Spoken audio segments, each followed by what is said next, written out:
This channel does not promote any violent, harmful, or illegal activities. All content provided by this channel is meant for an educational purpose only. Top quality और consistent performance के लिए सिर्फ silver pump नाम याद रखना।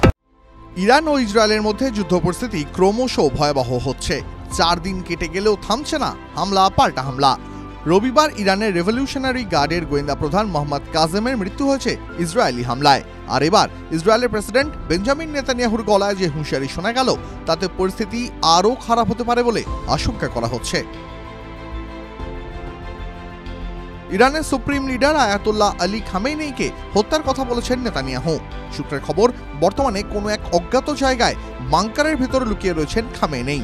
Netanyahu বলেছেন, ইরানের সর্বোচ্চ নেতা খামেনেইকে হত্যা করা হলে এই সংঘাত আর বাড়বে না, বরং সব সংঘাতের শেষ হবে। মার্কিন সংবাদ মাধ্যম এবিসিকে দেওয়া এক সাক্ষাৎকারে নেতানিয়াহু এমনই বক্তব্য রেখেছেন। নেতানিয়াহুকে প্রশ্ন করা হয়েছিল যে ইসরায়েল কি সত্যিই খামেনেইকে নিশানা করতে পারে। এর জবাবে নেতানিয়াহু বলেন, যা করতে হবে আমরা তা করছি। নেতানিয়াহু দাবি করেছেন যে খামেনেই হলেন ইরাকের উগ্রপন্থা ও সন্ত্রাসবাদের মূলে।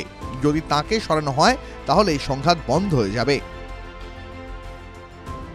নেতানিয়াহুর এমন বক্তব্যের পর রাজনৈতিক বিশ্লেষকদের মধ্যে চর্চা শুরু হয়েছে। ইসরায়েল কি সত্যিই খামেনেইকে নিশানা করতে পারবে? যদি এটা ঘটে তাহলে মধ্যপ্রাচ্যে বড় আকারের যুদ্ধের সূচনা হতে পারে। আমেরিকা, রাশিয়া এবং অন্যান্য মুসলিম দেশও তাতে জড়িয়ে পড়তে পারে বলে আশঙ্কা করা হচ্ছে।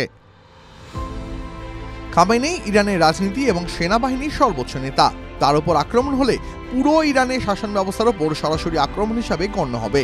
ফলে নেতানিয়াহুর এই মন্তব্যকে ইরান সরাসরি যুদ্ধ ঘোষণা হিসাবে নিতে পারে বলেও মনে করছেন বিশ্লেষকরা। টিভি9 বাংলা ডিজিটাল।